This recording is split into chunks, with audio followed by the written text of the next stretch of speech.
प्रतिनिधि मंडल जो समस्त वरिष्ठ नेत्री एवं दलर वरिष्ठ अधिकारी माने उपस्थित थिले। आमे महामान्य राज्यपाल को भेटिकी ओडिशार सांप्रतिक भुशुड़ुवा आईन श्रृंखला परिस्थिति विशेष भाव में महिला होउथुबा बढ़ुथुबा अत्याचार उपर अवगत करेलु एवं विशेष भाव में विजु जनता दल आज महिलांकर जो अवस्था ओडिशा रे से विषय उठेला एवं भारतीय जनता पार्टीर विधायक नीलगिरी संतोष खटुआ जो भली भावरे 6 मास तले महिला विरुद्ध रे अत्यंत अशोभनीय असभ्य टिप्पणी देइथिले ताकू नेइकिरी विजु जनता दल विभिन्न राजनैतिक आईनगत एवं सांविधानिक अनुष्ठान एवं फोरम को अप्रोच कला परे मध्य कौनसी कार्यानुष्ठान आज जाके होई नाही।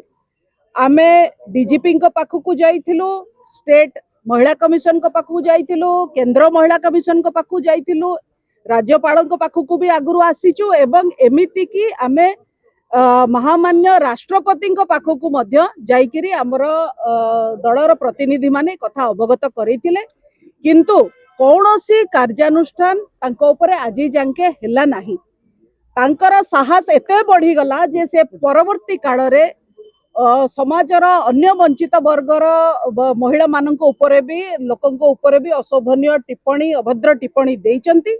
एवं शेष को सीमा पार करिकी पवित्र विधानसभा भितरे बापूजी जे आमर देशर पिता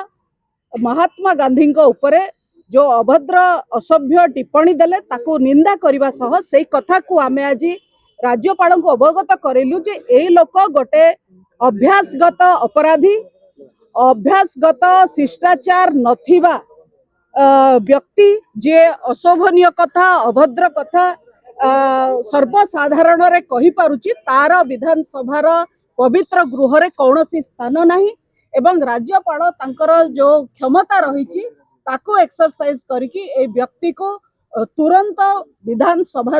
बहिष्कार करंतु। असभ्य टिप्पणी देइथिबार अनेक नजीर रही अन्य मानकर जोठी आगुरु निर्वाचित जनप्रतिनिधि माने विधानसभा हो पार्लियामेंट हो सेथुरु बहिष्कृत होइछत ताले संतोष खटुआ कहीं बहिष्कृत हेबे नहीं। केवल शासक दलर सी प्रतिनिधि बोली शासक दलर विधायक बोली शासक दलर गेलापु होइकी बसिचंती एवं आईन तांकु छुई पारु नाही। तेणु आईन जे गोटे प्रकार साधारण लोकंक पई आउ गोटे प्रकार शासक दलर व्यक्ति मानक पई एटा केबे भी गणतंत्र रे ग्रहणीय नुहे। तेणु आमे महामहिम राज्यपाल को आज भेटिकी एक कथा कहिचु जे आपण तुरंत संतोष खटुआ को बहिष्कार करांतु असेंबली रो नचेत साधारण जनता साधारण युवक जो माने निर्वाचित जनप्रतिनिधि मानन को रोल मॉडल बोली भाबुचंती से माने मध्य किछि उचित शिक्षा पाइबे नाही बरम अपराधी हबा पई कि एवं महिला को असम्मान करबा कथा से माने शिखिबे जोटा कि समाज पई क्षतिकारक। तेणु महामहिम राज्यपाल सब कथा सुनिकी कार्यानुष्ठान नेबे बोली कहिले आमे ए कथा ताको आज अवगत करिछु।